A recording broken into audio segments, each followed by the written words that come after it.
जिस आरोप की आप चर्चा कर रहे हैं, इंडिया ब्लॉक के द्वारा यह आरोप पूरे देश में और कई अवसरों पर लगाया गया कि वो राष्ट्रीय जनता दल नहीं, जो विपक्ष के हमारे दल हैं और जिस तरीके से इस देश में एजेंसियों का दुरुपयोग करते हुए राजनेता के तौर पे या राजनीतिक दलों के तौर पे जिस तरीके से उत्पीड़न हुआ है, वो छुपा हुआ बात नहीं है। हम लोगों ने भी यह कहा था कि यह मामला जो लगाया जा रहा है लालू जी पर, इसका कोई बेस नहीं है और माननीय न्यायपालिका में जाने के बाद इस मामले में हम लोगों के साथ न्याय होगा। और आज आपने देखा कि कोर्ट ने बेल दिया और आप देखेंगे कि ट्रायल के बाद हम एक्विटल भी होंगे। पहले भी इस मामले में एक्विटल है। ये तो सरकार अपने विंडिक्टिव माइंड से अपने राजनीतिक विरोधियों को तंग और तबाह करने के लिए इस तरह के हथकंडे अपनाते रहते हैं। दूसरी तरफ तेजस्वी उप मुख्यमंत्री जो उनको बंगला अलॉट था उन्होंने खाली किया है। बीजेपी का अब आरोप लग रहा है कि उस बंगले से एसी गायब है, टोटी उखाड़ लिया गया है, बेड के कुछ पार्ट गायब है और कई तरह के आरोप लग रहे हैं। वॉश बेसिन नहीं है, इस तरह से चोरी का आरोप लगाया जा रहा है।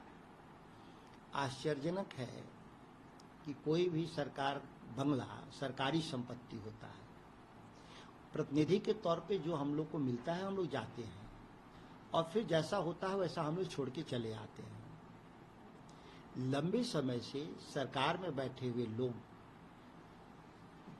बदनाम करने के लिए विपक्ष के लोगों पर ऐसा आरोप लगाते हैं।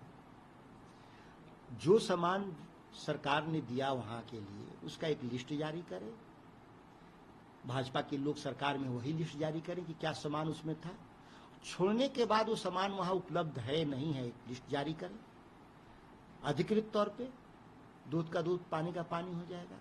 इस तरह के फर्जी बयान खासतौर से भारतीय जनता पार्टी के लोग जहां हमारे शासन रहे हैं, इंडिया ब्लॉक के, यूपी में रहा और बिहार में, फर्जी आरोप लगाने का इनका काम है और मीडिया का हेडलाइन मैनेजमेंट का काम है इनका कोई भ्रष्टाचार से लेना देना नहीं है।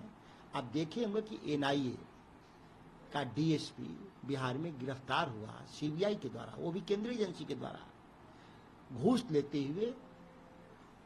वो डीएसपी कौन था? वह डीएसपी भारतीय जनता पार्टी के पूर्व विधायक का वो दामाद था। लेकिन आपने पूरे बिहार के मीडिया में कहीं इसकी चर्चा आपने सुना नहीं होगा। और वो डीएसपी सैकड़ों लोगों से वसूली किया पूरे बिहार में कि आप पैसा अगर नहीं दीजिएगा सरकारी कर्मचारियों को, ठेकेदारों को, कि आप पैसा नहीं दीजिएगा तो आपका हम नक्सली लिंक साबित कर देंगे। तो इस तरह से देश में सरकार चला रहे हैं लोग।